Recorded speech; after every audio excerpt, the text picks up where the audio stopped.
Good morning to you viewers, the Colonel speaking to you live from the Lay Rectory home of the Squire for British Imperial YouTube Broadcasting. Good morning, Squire. Good morning, how are you? Very well, thank you, and you've got something to show us. Well, this is a set which I have seen other copies of it, but not very often, and it's it's a complete recording of the New Testament of the Bible. Good Lord. It's made in America. Literally. Ah, the King James Version, the Bible, of course. And the records, funnily enough, are more like rings. Good Lord, they are. They remind me of Aretino records. Yeah, they are. And this is Yes, look at that. St Matthew, chapters 25 to 28. Record 3, side 6.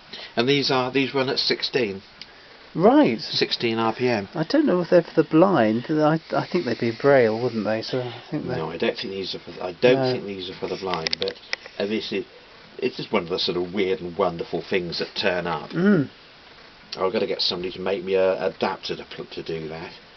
But no, that's something that turned up in its original box. They wouldn't have had a specific player, I imagine. I imagine they would have had a sort of adapter in the back of the box or something. I think they supplied an adapter to play it, because otherwise you wouldn't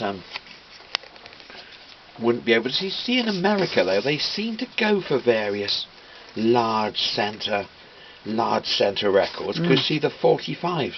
Oh, there you are. Look. Audio book, 24 ultra microgroof, 16 RPM records. Yes, the audio book adapter supplied for that purpose. Right. Well, that's very interesting. 23 hours. Well, so that's something a little bit different. It is different. And they've been comb bound, you see, with plastic binding combs. Yes.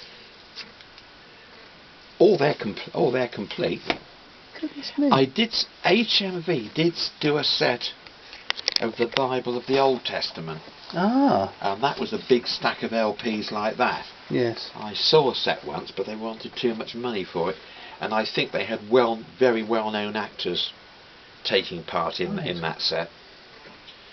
I would imagine they would be virtually unsaleable.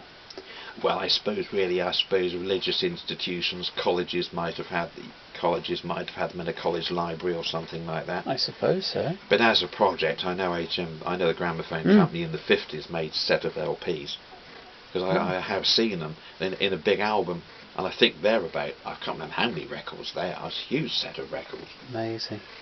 But the albums are usually damaged. If I find one with a mint album, I might possibly get it. Really? Just out of interest. Well, yes, it's something to add to it all, isn't it? And somewhere I've got a Brunswick LP of Charles Lawton reading biblical things. I'm sure of it. Amazing. Yeah. You never know what's going to turn up. No, indeed. I couldn't. It just came my way. I thought, oh well, something a bit different. It is a bit different. This is the thing, isn't it? And that's what collecting is all about, looking for the different. Well, yes, indeed. Yes. It reminds me of what old Proudie said about needle tin collection. You never see two collections the same. Well, true. Isn't that a good point? Well, that's right, absolutely. Who'd want a collection of 101s and 102s? They'd be very dull fellows, I would think. Well, I think to be honest, I think a collection like that probably has its place, but I wouldn't want one like that, because it would be far too boring. Well, to me it's like three-dimensional stamp collecting. Well, yes, that's right. Really odd. Well, hopefully you've enjoyed the video, viewers. Thank you, and goodbye. Thank you very much. Bye-bye.